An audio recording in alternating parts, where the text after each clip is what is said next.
Hi everyone, my name is Natalie. Today is the 2nd of February and I'm determined that this is the year that I get back into regular videos and regularly talking about what I read. So I have decided for this first wrap-up of the year to try something slightly different. I want to talk about the books that I read regularly, but I also want to talk about what else I get up to in terms of films, in terms of TV shows, things that I want to recommend, things that I'm knitting and crafting. I want to incorporate that more into this channel because knitting is as big of an interest for me as reading is, maybe even more. So I really want to sort of marry those two parts of my life and share it more with you because I also really love watching other crafters stuff on YouTube, so I want to include that more. And I'm gonna try to find my groove with that, but I thought a good way to start is to have a sort of January recap in terms of books, in terms of films, TV, and watching in general, maybe some music, and my knitting, my whips, my crafts, that kind of thing. In January I finished 4 books. The first one was 84 Charing Crossroad by Helene Hanff. This is my 3rd time reading through this book, and I reread it on January 1st as part of the regular read-along that Sarah from Hardcover Hearts started a few years back, where she encouraged everyone to join in reading 84 Charing Crossroad on the first day of the year.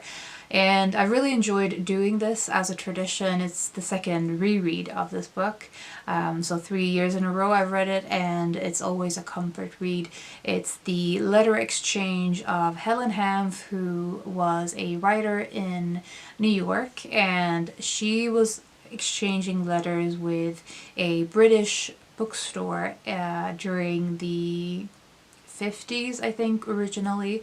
And then at first it was just a practical thing. She wanted to order books, but eventually these letter exchanges became the core, or became the foundation of a friendship with one of the booksellers, Frank Duell, and the other people working in the bookstore, as well as the people around them. So Frank and his family, the other people working in the bookshop and their families, continued to expand into more and more people being involved in this. But it's just a wonderful letter exchange filled with the love of books, filled with community and friendship and comedy, humor, and she talks about how she approaches reading and how she approaches book collecting. A lot of things that I really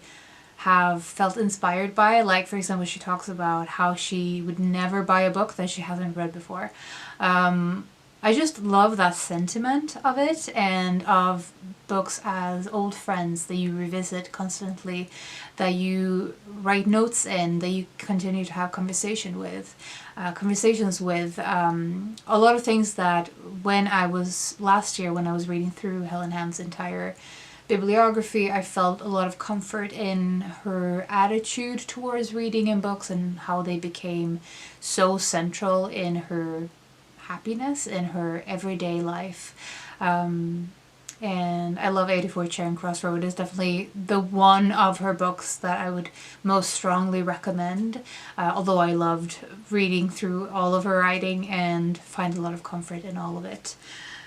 So that was the first book I read this year. Then I read If I May by A Milne, which is an essay collection by the writer of Winnie the Pooh. And these essays, I think most of them had been published in various publications, magazines, before being collected into this volume. And in some respects, there is some similarities to A Milne and Helene Hanff in that most of what they write about is everyday stuff, their relationship to books, their relationship to people. There's a lot of humor, a lot of wit, some sarcasm in their writing style. His essays mostly are about manners, or it's about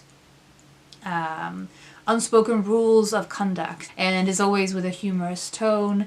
One of my favorite essays in this collection was when he talked about writing Christmas cards and how you would never write Christmas cards to your true friends because you talk to them every day, you meet them regularly, you don't have anything to say in a Christmas card, whereas with you wouldn't spend that much time with someone you don't care about, so the perfect recipient to a Christmas card is someone you have been close to but you're not necessarily anymore. So an old friend, an old classmate, someone like that that you remember once every year around Christmas, and write a card to sort of remind them that you still exist and you still think about them, and then move on with your life. I read A Milne for comfort, for a good laugh, for some reading company, especially during the winter season. So I enjoyed it. I wouldn't say I loved it. I have enjoyed his other nonfiction more than this. Especially, I think his autobiography, if you are interested in reading his nonfiction, that would be my strongest recommendation. But other essay collections have also, I think, been more hit for me than this. But it was a fun reading experience that didn't require too much of me, and I thought it was a good companion to read shortly after reading Helene Hanff. Sort of, like I said, there are some similarities, but I think Helene Hanff's, at least 84 Charing Cross Road, definitely feels like it has more heart to it. But some of her other writing is more humorous, and that, I think, is where I see the similarity between them. The next one I finished was The Fawn by Magda Szabo, translated by Len Rix. I buddy read this with Lindy from Lindy's Magpie Reads, and we had a really good buddy read of this. A lot of good discussions, very helpful with this one, because this is definitely the most confusing of Szabo's books to date for me. This book is about a actress in the contemporary timeline. I think it's in the 50s, and she's a well-known actress. She's looking back on her life, so on her childhood and in her sort of mid and young adult lives, young adult years. So I think it's 3 timelines, and it's jumping back and forth in time constantly. It's jumping between different characters. There's a big cast of characters, but the main gist of this book is that this actress, Esther, has a very complicated relationship with a woman called Angela, who she grew up with, and who it becomes a quite central figure in her entire life, in her life from childhood until adult life. And so a lot of the book is about their relationship and this tension between them. It's also specifically about Esther, of course, because she's the protagonist, she's the narrator. But one of the reasons that it's confusing to read is that it's narrated to someone. Esther is telling her life story, her memories, her ruminations on her past to someone, but you don't know who that someone is. You sort of suspect from pretty early on that she has a relationship with this person, that he's a man that she now is in a relationship with, but you don't know who he is. You don't really know anything about him or his background or what part he plays in her story. You just figure that they have a sort of romantic relationship. I think from the get-go, more or less, you get that. But a lot of the mystery of this book is figuring out who he is and why she's telling the story, and figuring out the pieces. It's hard to know who to trust in this narrative, what memories to trust, because, again, early on, there's some talk about Esther being lying, and so you don't really know how reliable she is as a narrator, and the memories, are they real, are they made up to create a certain impression of her. So it's a very fraught, character portrayal. She is not necessarily an easy character to love because she's very flawed. She can be quite selfish or self-centered. She can be quite harsh to people, particularly towards Angela. So this is a character portrait of a character that you don't necessarily love, that is very flawed, but at the same time you see a lot of the struggles that she has and probably things that shape her as this relentless person.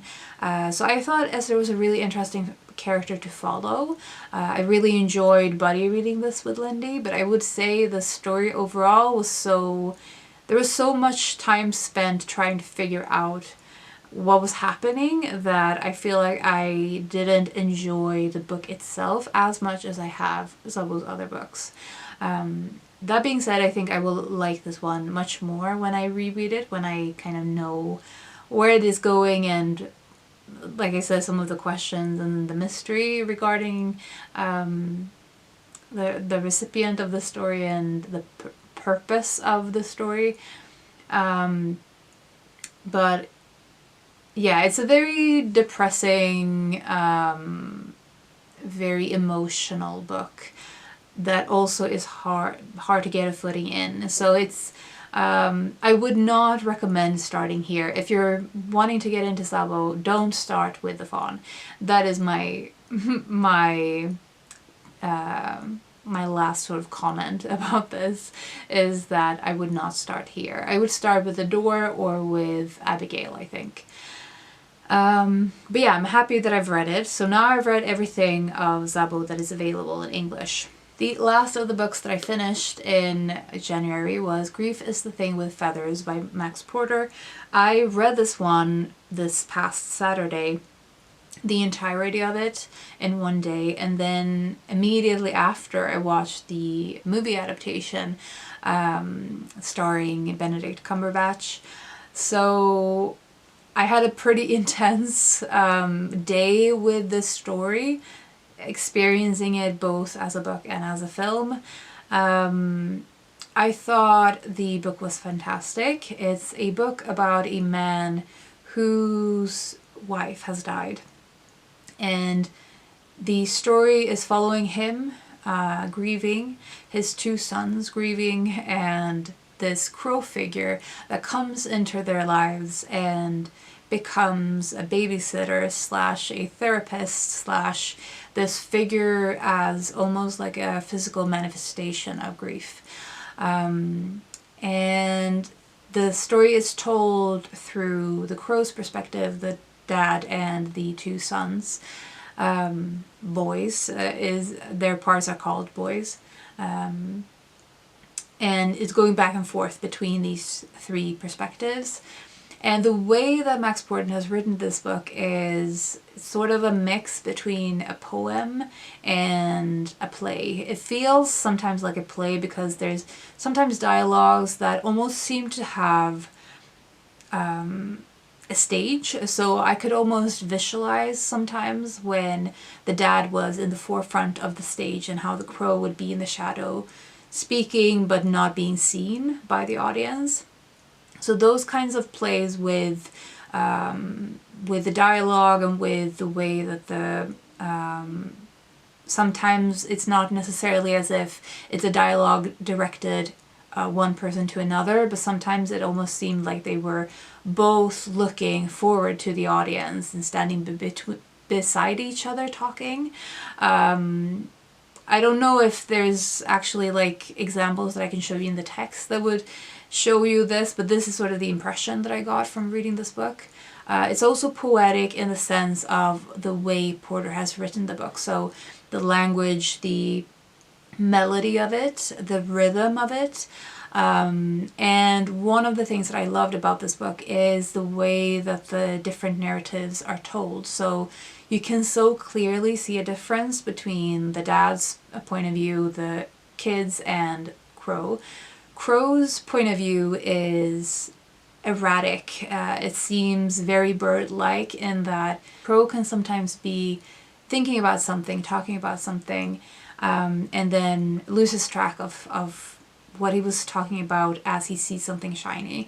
So it's just going back and forth and between different thoughts and different feelings, and it's just very jumpy and all over the place. Whereas the dad has a kind of quietness to him. He has a slow-paced narrative style.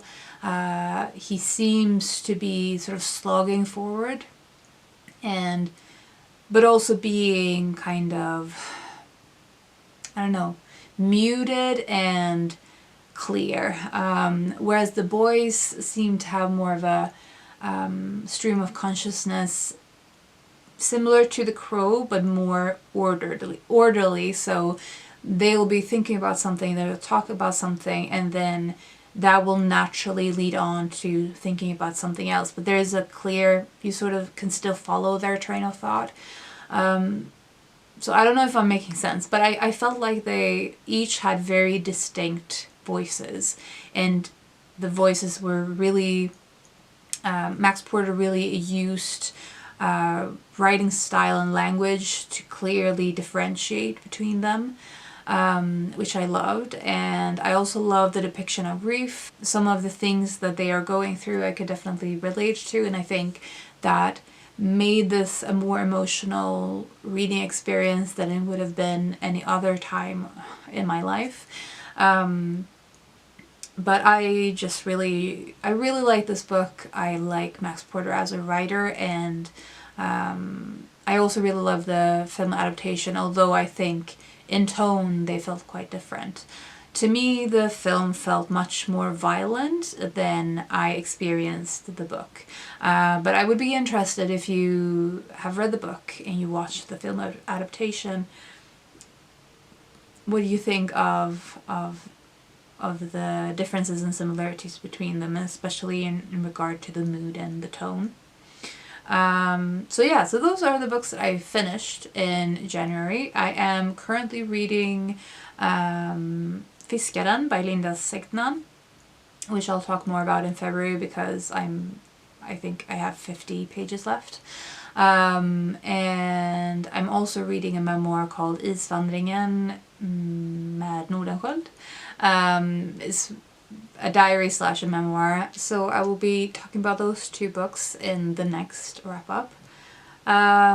So yeah, I think that was all of the books that I have been reading in January. Oh, I've also been listening to the collected volume of Tolkien's letters. I've only listened a little bit of that audiobook, so I will again revisit that. But that is also really good on audio. So if you are interested in reading Tolkien's letters, the collected volume that Humphrey, what is his name?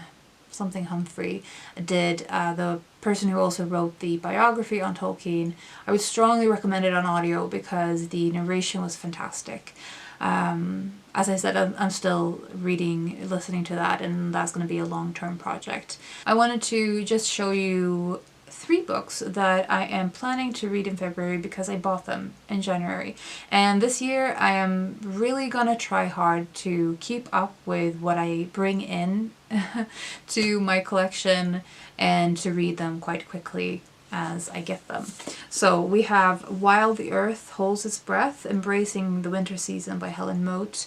Clearly this is a book that needs to be read now because now is the winter season, and if I miss this time, if I miss February, then I'm probably not going to be in the mood for a few months. Determined to overcome her winter anxiety, Helen Mote sets out into the darkness. Her discoveries begin at home and then on across the world, from Arctic Circle to Asia. Along the way, she finds beauty in the small things that only winter can offer. While the Earth Holds Its Breath nurtures resilience and determination, finding a joyous positivity that does not ignore the darkness but finds something to love there.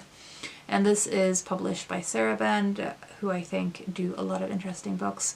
This sounded like a hug, like comfort reading this time of year, and if you're like me and you find the winter season to maybe bring out the depression a little bit too much, then I think this this sounds like it could be good. So I'm looking forward to that. And 2 books that I'm not going to talk about much because literally everyone has either watched the series or read the books or both. So we have Heated Rivalry and The Long Game by Rachel Reed, and I watched the series in December. Then everyone else watched the series, and I actually ordered the books in December, so it took a few weeks until they came because they were sold out everywhere, of course, because it's been what everyone on the internet is talking about. So I'm actually, yeah, I'm probably going to be reading these 2 soon. These 2 are the books in the Game Changer series that feature Ilya and Shane specifically, because the Game Changer books, I think there's 6 books in total, and some of them talk about the other couple whose names I don't remember now. I didn't like them as much. Maybe I will get to those books eventually, but Shane and Ilya is where it's at for me, and I ordered these 2 books immediately after watching the series because I had withdrawal symptoms, as it seems everyone else had when they watched it, and so I feel like it's been completely normalized for people to rewatch and rewatch and rewatch. And that is something I do regularly. When I find something that gives me a lot of comfort, I rewatch it often. Like BBC Pride and Prejudice is something I watch every season. But it's been really fun to see the Heated Rivalry thing blow up. But yeah, so if you for some reason haven't heard of these books, they are romances, gay romances, featuring 2 men who play hockey in different teams, and their rivalries at first, and it's an enemies to lovers situation. With the books, I'm hoping to see more of Ilya's backstory. So I'm looking forward to these. But I've been almost wanting to wait because there's been so much talk about them. I feel like I almost want to pause from it so that I could come to these books more neutrally, but on the other hand, I think these will be perfect comfort reads for this time of year, and we need that. So these 3 books I'm hoping to read in February, and probably some other things like some arcs that I have that I need to prioritize, some Swedish arcs, and also a ebook of an English book. But I'll talk more about that when I actually get to those books. So, I've already talked for ages. I'll be brief about the other things. So, film-wise, the big thing that happened in January is that the Gothenburg Film Festival has been going on. So, it started on January 25th, maybe. So, it's always around the 3rd week of January, from Thursday until... So it goes on for 10 days, basically. 10 or 11 days. And so it just ended. And during the film festival, I watched a lot of movies, as I always do. I think I ended up finishing 11 films, and I DNF'd a few. I wanted to mention some of my favorites from the film festival, so films I've watched this past week. The Quiet Beekeeper was a Swedish film that had its debut during the film festival. It's about a man whose wife has died. That is a theme. And he has not been grieving properly, and his teenage daughter, there's some baggage and tension between them, and it's to do with the fact that they've suppressed their grief. I thought it was a beautiful film. I would recommend. I will leave links to the letterboxd profiles for all of these films, by the way.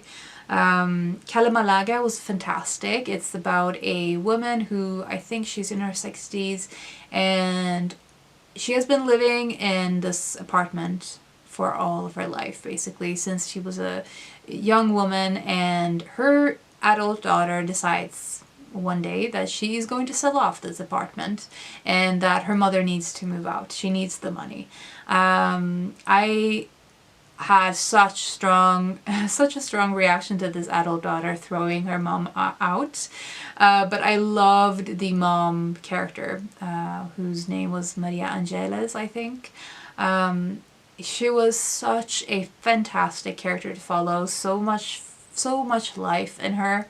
So much pizzazz. I just loved her. And even though this was an entirely happy film, I really enjoyed the process of following her, and I thought it was beautiful portrayal of an older woman. It was great.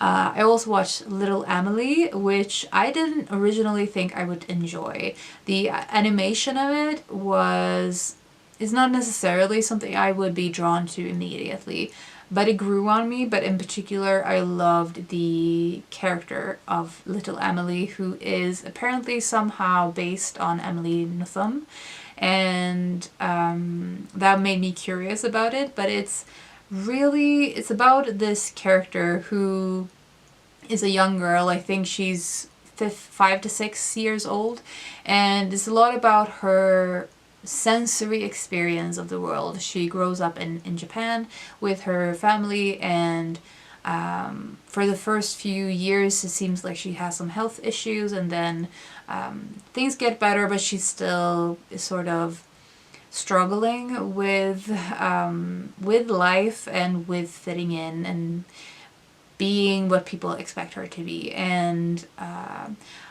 especially the sensory experience of the world and its wonders was something that I really liked about this, and the way that it was animated. So I would strongly recommend this one as a all ages film.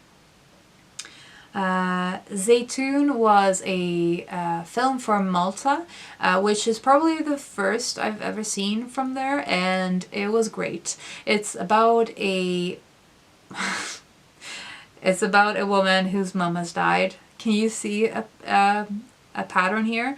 And she discovers that her mom owns some land, and she has to go to these places to take photographs and everything, to fix the paperwork and everything, to be inheriting the land and being able to sell it off to leave Malta. That is her dream. But to get to these places, she needs help because she doesn't know where these places are, and there's no proper addresses for the places. So she meets up with an old man. He's 82, I think, in real life. So he's probably supposed to be the same age. So it's an unlikely friendship kind of story. It's about music. He's a folk musician. And of course I watched the adaptation of Max Porter's book, The Thing with Feathers, with Benedict Cumberbatch.